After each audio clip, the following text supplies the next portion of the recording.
Ron DeSantis is in the sights of Donald Trump, but thus far the insults have been a little bit weak. The Ron DeSanctimonious and stuff like that, that's not good enough, but we knew that Trump was gonna noodle on it. He's got a lot of time. He's not thinking about legislation or anything, or his kids or his wife. So he has been thinking about it, and he's got some new insults, and I think one of them might be a winner. So allies say that he does seem pretty set on Ron DeSanctimonious, even though a lot of them don't think it's a bullseye. But here's some other ideas: Ron Dishonest, Ron De-establishment, or even Tiny D. Okay, can we stop pretending that it's gonna be Ron De-establishment? If it's not already, it's gonna be Tiny D, which is a weird NSYNC remix. Tiny D? Because his name is DeSantis. That's the only link needed for him to effectively say that the governor of Florida has a small penis. That's what all of this is about. Let's just accept that because that's what the primary is now. What do you think? The projection is incredible there. The tiny, I don't even get that. Tiny D, like little tiny D. Like is Trump that senile at this point that he will whip it out? Like, let's take a poll in the comments. Will Donald Trump whip it out between now and the primary? I'm going with like a solid maybe. And if Ron again, a semi-solid maybe. No, a very flaccid maybe. No, I like Meatball Ron because I just think some good old fashioned anti-Italian, discrimination in the year 2023 is like a nice deflection from all the other stuff that we have. But I think, John, you had a Ron disgusting. What wasn't it? No, mine was Ron DeSadness. DeSadness, it's great. DeSad, Ron DeSad. Because he is very bold. I mean, both of them are very sad. But look, I sanctimonious, nobody knows what that means, at least not his base. I barely know what it means. Yeah. And I think of myself as relatively educated. Ron De-establishment is too long. And also, I get that he's trying to portray himself as an outsider. Dude, you were president, you've been a billionaire for decades, whatever. But anyway, Ron Dishonest, that's not that bad. But Tiny D, and I know what you're saying. Why is he tiny? First of all, I think he might be a little bit on the shorter side, but it doesn't even matter. Why was Lil Marco? Right. It doesn't have to mean anything. It's just derogatory. As we said months ago, this is all gonna result in Ron DeSantis breaking out into tears on the debate stage. And I think him having to sit there and grin through being called Tiny D, literally with Trump 10 feet away from him. This is not a thing that's just gonna be on social media. He is going to say it to his face. His wife is gonna be in the audience, and he is not going to be able to respond to it. No, he will respond. He's gonna show his hands, and then Trump is going to, you know what's happening. It's gonna be terrible. It will be an actual.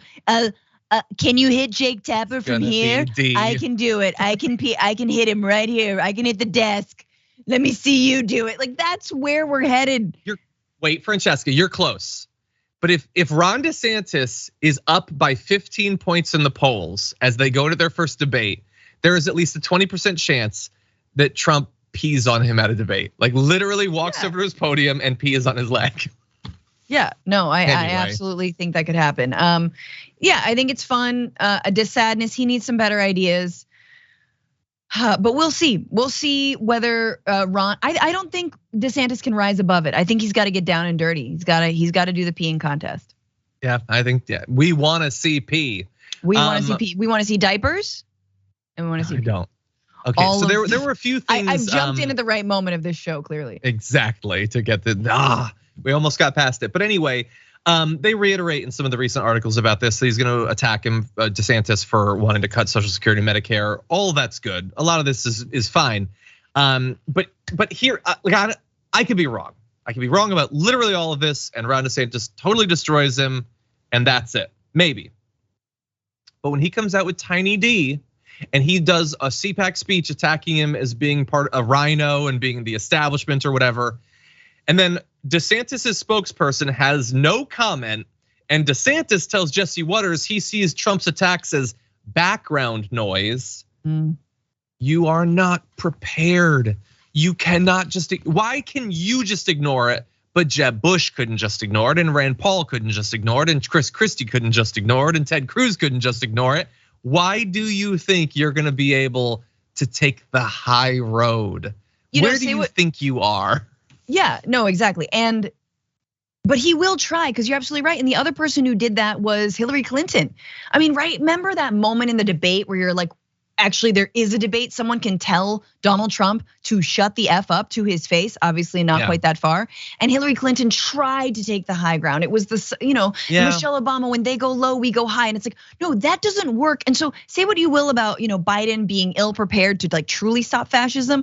In that moment, in that very sad debate that we saw in 2020, at least there was a "will you shut up" man. And I know all the resistance libs are making that, oh, well, let's make a shirt of it. But like that was actually kind of nice, like. Sure, yeah, you want to see that. And look, I think we have to also accept that Hillary Clinton being a woman, she's going to be judged differently for making the same sorts of things. That's a constraint needlessly placed on politicians who are women. But anyway, he doesn't, like him and Nikki Haley, they think that they're going to be able to like take on the king while never acknowledging that he's king. Like that is not a good strategy. I just wish final thought, I wish Ron were a Democrat, because then he could be Ron DNC, and that would be so good. Oh God, don't give him an idea. He'll make a hat or something. Ron DNC. It's terrible.